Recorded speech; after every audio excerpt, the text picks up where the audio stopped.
বাঁচাই রাখো, মুখকে গুনাহ থেকে বাঁচাই রাখো, কানকে গুনাহ থেকে বাঁচাই রাখো। ঠিক আছে না ইনশাআল্লাহ? সমস্ত কারখানা, সমস্ত ফ্যাক্টরি, সমস্ত অফিস আদালতের নিয়ম কি? কাম করো উজরত লে লো, কাজ করো বেতন নিয়ে নাও। আর আল্লাহ তাআলা কোরআন হাদিসে একটা ব্যতিক্রম বিধান দিয়েছেন যে কাম না করো উজরত লে লো, কাজ করিও না নেকি নিয়ে নাও। চোখের গুনাহ করিও না, লক্ষ লক্ষ নেকি নিয়ে নাও। মুখের গুনাহ করিও না, লক্ষ লক্ষ নেকি নিয়ে নাও। কানের গুনাহ করিও না, লক্ষ লক্ষ নেকি নিয়ে নাও। লক্ষ লক্ষ নেকি নিয়ে নাও। ঘরের ভিতরে একা হয়ে গেছেন, রুম বন্ধ, দরজা বন্ধ, জানালা বন্ধ, মোবাইলটা হাতে নিছেন, অশ্লীল ছবি দেখতে মনে চাইতেছে, বেহায়াপনা দেখতে মনে চাইতেছে, চাইলে আপনি দেখতে পারেন। আব্বা দেখবে না, আম্মা দেখবে না, এলাকার মুরব্বী দেখবে না, মসজিদের ইমাম সাহেব দেখবে না। শুধু আল্লাহকে ভয় করিয়া আপনি ওই গুনাতে লিপ্ত হন নাই, খোদার কসম সাথে সাথে ফেরেশতারা আমলনামায় লক্ষ লক্ষ নেকি লিখে দেন। সুবহানাল্লাহ। 10 জন 12 জন মিলিয়া এভাবে বসছেন, হঠাৎ আপনার মুখে একটা কথা আসি গেছে, ওই কথাটা আপনার বলতে মনে চাইতেছে, কিন্তু আকলের দ্বারা চিন্তা করিয়া দেখলেন ওই কথাটা বললে একজনের গীবত হবে। কথাটা বললে একজনের কি হবে?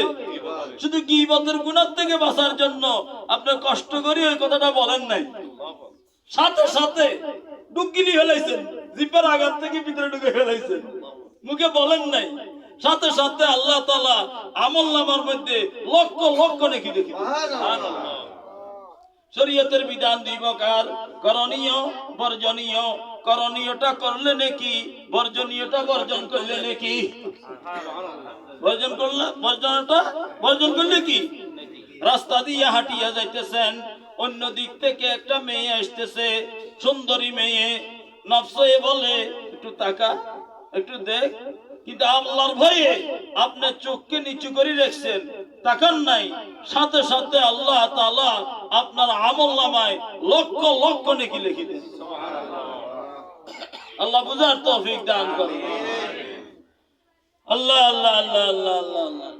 যখন কোন মেয়ের দিকে তাকাই বা কোন মেয়ের সাথে অবৈধ সম্পর্ক করি, তখন কি একটুও দিলে কথা আনা যায় না যে আমার বোনের দিকে তাকাইলে আমার কেমন লাগবে, আমার মার দিকে তাকাইলে আমার কেমন লাগবে, আমার মেয়ের দিকে তাকাইলে আমার কেমন লাগবে।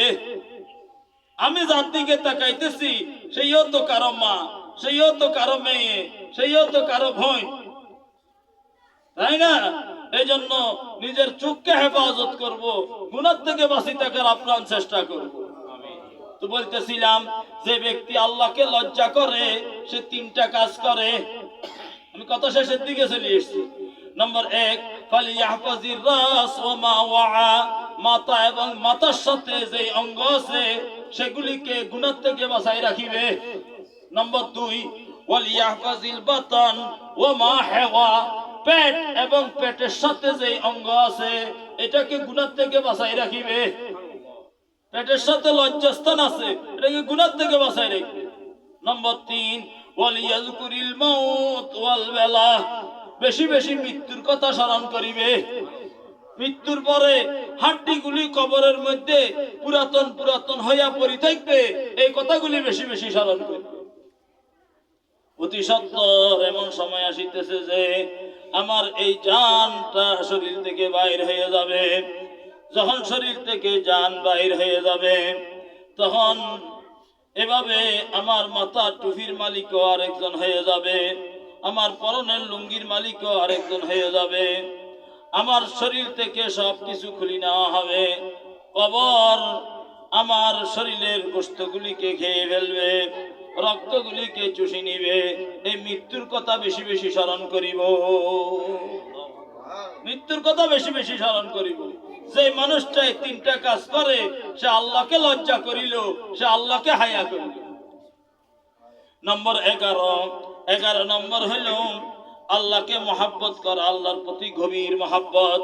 নম্বর 12 জনাবে রাসূলুল্লাহ সাল্লাল্লাহু আলাইহি ওয়াসাল্লামের প্রতি গভীর মহব্বত। আল্লাহ রসুলের মহাব্বত। আল্লাহ রসুলকে মহাব্বত করতে হলে সব সুন্নত গুলি ভালো মতে আদায় করতে হবে। আমি বলতেছিলাম যে আমাদের দিলের মধ্যে যে অন্তর আছে, আমাদের শরীরের মধ্যে অন্তর কলব, এই অন্তরকে ভালো করতে হলে 12টা জিনিস লাগবে। নম্বর 1 হলো তওবা, নম্বর 2 তাকওয়া মানে আল্লাহর ভয়, নম্বর 3 হলো তাওয়াক্কুল, আল্লাহর উপর ভরসা করিয়া চলতে হবে, নম্বর 4 তাওয়াজু মানে নিজেকে ছোট মনে করতে হবে, আর পিছে ফিস নাই আর নিচে নিচ নাই, আই বেকের পিছে আই বেকের নিচে, তাওয়াজু। নম্বর 5 হলো রাজা মানে আল্লাহর রহমতের আশা করা, নম্বর 6 হলো রেজা মানে আল্লাহ তাআলার ফয়সালার উপর সন্তুষ্ট থাকা, নম্বর 6 গেল, নম্বর 7 নম্বর হলো সবর, সবর আবার 3 প্রকার বলছিলাম, নম্বর 8 নম্বর হলো শুকর, সমস্ত নিয়ামতের কি আদায় করতে হবে, শুকরিয়া আদায় করতে হবে। 9 নম্বর হলো কনাআত, অল্প তুষ্ট, 10 নম্বর হলো হায়া লজ্জা, 11 নম্বর আল্লাহর মহব্বত, 12 নম্বর আল্লাহর রাসূল সাল্লাল্লাহু আলাইহি ওয়াসাল্লামের মহব্বত। সাহাবায়ে কেরাম আল্লাহ রাসূল সাল্লাল্লাহু আলাইহি ওয়াসাল্লামকে কি পরিমাণ মহব্বত করতেন। একদিন আল্লাহ রাসূল সাল্লাল্লাহু আলাইহি ওয়াসাল্লাম ওযু করতেছেন, সাহাবায়ে কেরাম ওযুর পানি নিয়ে কারাকারি করতে শুরু করেছে। যারা একটু করে পানি পাইছে ওই পানির বরকত হাসিল করার জন্য পানি মুখে এবং বুকে ডলাডলি করতে শুরু করেছে। যারা পানি পাই নাই তারা যারা পানি পাইছে তাদের ভিজা হাতের সাথে একটু হাতকে ডলাডলি করতেছে। আল্লাহ রাসূল সাল্লাল্লাহু আলাইহি ওয়াসাল্লামের মহব্বত।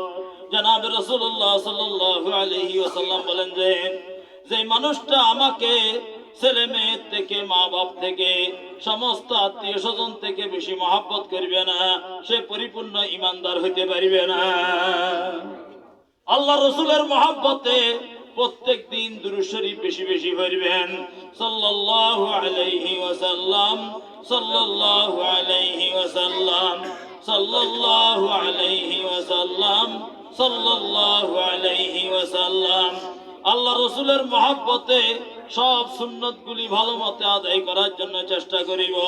খানা সুন্নত, ঘুমের সুন্নত, পেশাব পায়খানার সুন্নত, সব সুন্নত গুলি ভালো মতে আদায় করার চেষ্টা করিব। করব তো ইনশাআল্লাহ। আল্লাহ তাআলা আমাদেরকে এই কথাগুলি বুঝে আর আমল করার তৌফিক দান করেন। ওয়া আখির দাওয়ানা আলহামদুলিল্লাহি রাব্বিল আলামিন ওয়া সাল্লাল্লাহু তাআলা আলা খায়রি খালকিহি মুহাম্মদ ওয়া আলা আলিহি ওয়া আসহাবিহি আজমাইন। লাইটগুলি বন্ধ করুন।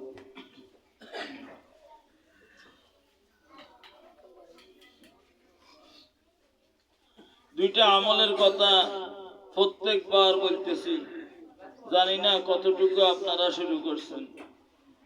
নম্বর 1, প্রত্যেক দিন চোখ বন্ধ করে মাথা ঝুঁকাইয়া 5 মিনিট মৃত্যুর কথা স্মরণ করবেন। আর নম্বর 2 হইল কিছুক্ষণ জিকির করবেন, আল্লাহর নামে স্মরণ করবেন। মৃত্যুর